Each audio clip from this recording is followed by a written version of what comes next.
Welcome, MHP Rhino Nation, to another episode. Let's get dive deep into MHP's baby.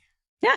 Welcome to The Explainer. Today, we are diving into an absolutely fascinating playbook about persuasion and how to win a high-stakes deal before the other side even knows the game is started. So, think about it. What's the real reason a promising, high-value deal just goes cold? You might think it's the money or maybe the timing, but it's usually something much deeper, something that almost everyone overlooks. Okay, first up, let's really dig into the problem this whole playbook is designed to solve. It's called the stalled deal, and we're going to look at what really causes it. So what is a stalled deal really? Well, it's when the owner just ghosts you. They stop returning your calls, they don't send over the documents you need, they basically just stop participating, and you're left completely stuck. And right here, this is the heart of the whole thing. The source material makes it crystal clear. The deal isn't failing because of your offer. It's failing because the owner just isn't participating. If they're not curious about you and what you can do for them, that deal is already dead in the water. And here is the secret that just flips the whole script.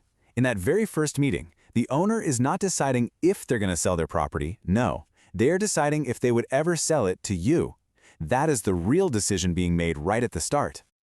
This brings us right to Section 2, the participation secret. This is the absolute key to turning things around. So that's the million-dollar question, right? How do you get someone to actively want to engage with you, to play ball? Well, this guide lays out a playbook that's, part psychology, part theater, and believe it or not, part technology.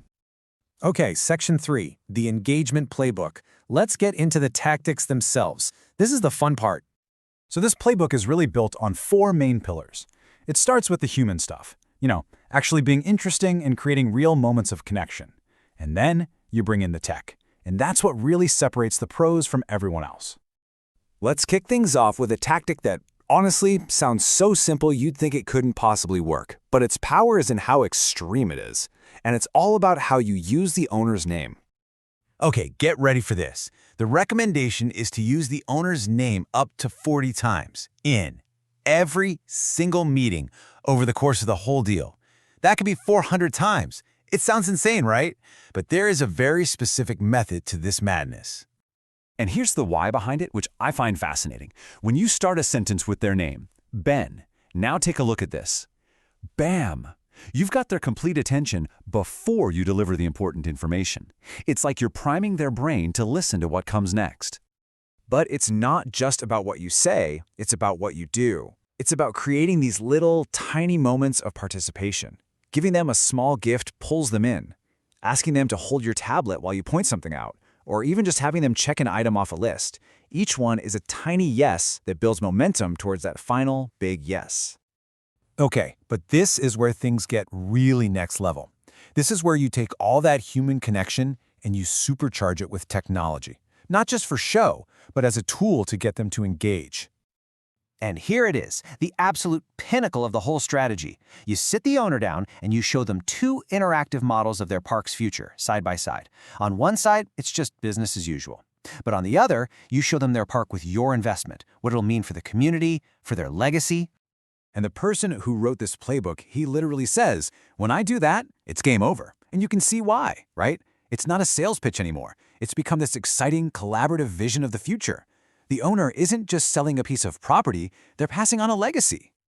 Now you have to understand, these aren't just a collection of random tricks. They all come from a very specific place, which brings us to Section 4, the winning mindset.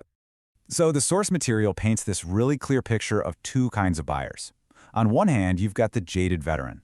For them, every deal is just another lead. But on the other hand, you've got what's called the first-time buyer. Someone who brings real enthusiasm, real curiosity. And that energy, it's totally contagious. And you pair that enthusiastic mindset with what's called professional authority. It's not about being arrogant. It's about having this quiet confidence that you are the expert, and you're there to guide them. You have a job to do, and getting them to participate is a non-negotiable part of doing that job right. All right, last section. Why does any of this actually matter? What's the real payoff for doing all this? Well, the results speak for themselves. The numbers show that people who use these tools, their close rates go way up.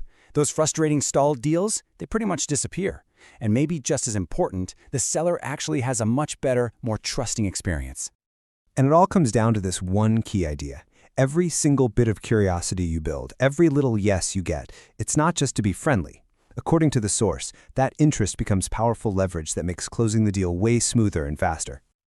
So that really leaves us with this one big question to think about. This whole playbook, it's about way more than just one industry. It's about how we persuade, how we connect.